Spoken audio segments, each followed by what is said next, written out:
Good morning and welcome to In the Loop Weekend Ag Talk brought to you by Alphen Insurance Agency. We hope you have had a great week and are looking forward to a restful weekend or finishing up some last minute Christmas shopping. Let's jump into the markets and see how things finished out for commodities on Friday afternoon. March corn finished out Friday at 644. March wheat finishing out the week at 734. March cotton finishing up at 80.95. And those looking forward into December 23 cotton, it finished the week at 78.32. And January soybeans finished out the week at 14.83. Friday morning was also the USDA monthly crop report and WASDE report, and it came out with very little change. Higher U.S. corn carryout projections were posted because USDA cut projections for U.S. corn exports by 75 million bushels. So, with that, you get an extra 75 million bushel increase to carryout projections. Wheat and soybeans were basically unchanged for the month. Relatively no changes on the South American numbers either. Most likely between now and next month's report, Brazil soybeans will most likely be adjusted up, and Argentina soy numbers will most likely go down according to many projections. An interesting note this week from Ken Anderson of Farm Futures. It's maybe no longer a war that increases price volatility on wheat. He talks about weather patterns may be the most important factor to watch, most likely keeping an eye on weather in the Midwest out in our wheat belt. If we continue to have drought in that area, that could greatly impact yields, which could greatly impact the price. Seems like things in the Ukraine-Russian war are kind of stabilizing with the 120-day shipment agreement for ports over there open back up. He's thinking that the most volatility in wheat price could come depending on what kind of weather we have over the next few months. When we look into North Carolina ag highlights, we have some exciting news. Earlier planted soybeans are now eligible for crop insurance coverage thanks to a major effort by NC State soybean extension specialist Dr. Rachel Vann. For several years, NC State Soybean Extension Program has worked very closely with NC Soybean Producers Association and USDA RMA to generate data that would support moving the earliest plant coverage date for soybeans in the state to earlier in the calendar year. The new earliest planting date for NC soybeans is now April 1st across the state. That's 15 to 21 days earlier than in recent years. Thank you very much to NC State Soybean Extension and the USDA for helping make this change for the farmers of North Carolina. When we look at U.S. meat exports, October numbers for U.S. pork were the largest in more than a year, and beef export volume also increased from a year ago, according to data released by USDA and compiled by the U.S. Meat Export Federation. Soy exports were also very strong this week, with Argentina being hot and dry. Demand is up in China, and we also had some tremendous shipments to unknown destinations late in the week. Now that the election is over, it is time to get to work on the next farm bill. The ranking member of the House Ag Committee says his top goal for the next farm bill is to complete it on time. But a new and divided Congress may present challenges. Representative Glenn G.T. Thompson, a Republican from Pennsylvania, told Brownfield he would like to start auditing the 2018 Farm Bill in the first quarter of 2023. What's working, what's not, and what needs fine-tuning. We need to get out 4 field hearings and find out what's going on.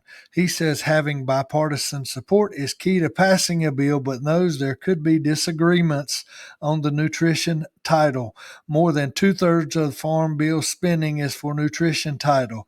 With USDA raising the average SNAP benefits through the Thrifty Food Plan, Thompson says the program will cost more than $1 trillion over the next 10 years. In the end, there will be things we disagree about, but that's what regular order is for. At the end of the day, we'll take our votes, and what we're able to move forward with is what we will do. Good luck on getting a farm bill out fast for us and a good one that is fair for all involved. Looks like the Mexican GMO ban has been delayed at least to 2025, according to reports this week. When we look in the news, crude prices continued to fall. Downward trend all week and only a minimal gain when Keystone announced a leak in a pipeline in Kansas when they halted operations for repair and cleanup. U.S. gasoline consumption remains 10% below last year, and weekly ethanol production decreased 6 million gallons week over week. And folks are beginning to wonder if some ethanol production will cease and there'll be some layoffs here until demand rises on that. Soybean planting in Brazil is now roughly 87% complete, slightly behind pace experienced last year. Soybean acreage in Brazil might be more than originally estimated. It is starting to get dry in central and southern Brazil once again, and as we announced last week, the rail strike has been avoided, and hopefully that is good news for all farmers and those in the agricultural industry that will be able to get much needed supplies in a timely manner for the 2023 crop season. This week, we're going to focus on women in agriculture and talk about Kelly Butler Chapman over in Mebane, North Carolina. Kelly grew up on a tobacco farm in Caswell County and attended Bartlett Yancey High School. Kelly is most famous for being the first female president of the North Carolina FFA Association. She attended North Carolina State and obtained her bachelor's and master's degrees. Kelly says on her LinkedIn page that it has been my privilege to experience multiple industries and multiple roles throughout her career. My knowledge base includes sales, technical service, teaching, horticulture, agronomy, weed science, plant pathology, plant breeding, biotechnology, working with DNA and RNA, animal nutrition, livestock production, crop production, forestry, commercial scale grading, accounting, budgets, tax law, and government regulation. I enjoyed working with people, solving problems, finding new solutions, and contributing to a team to improve the skills, efficiency, and productivity of everyone involved. I hope I never stop learning, she says. Kelly's career includes tours of duty with Vigortone, F.W. Rickland Seeds, Bayer Crop Science, American Agricultural Services, and Global Agricultural Development Corporation. Kelly's also a founder of the Inspired Group, where she does volunteer work. Inspired is individualized support for people in rural economic districts.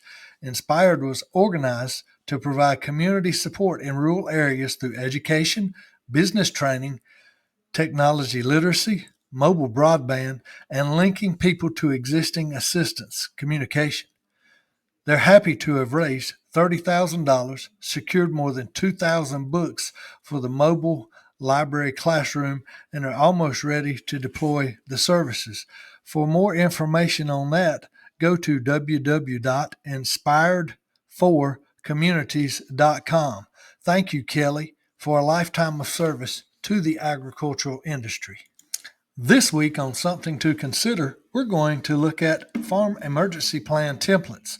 Life on the farm, just like weather, can be unpredictable, so it's important to plan for even the most unexpected circumstances.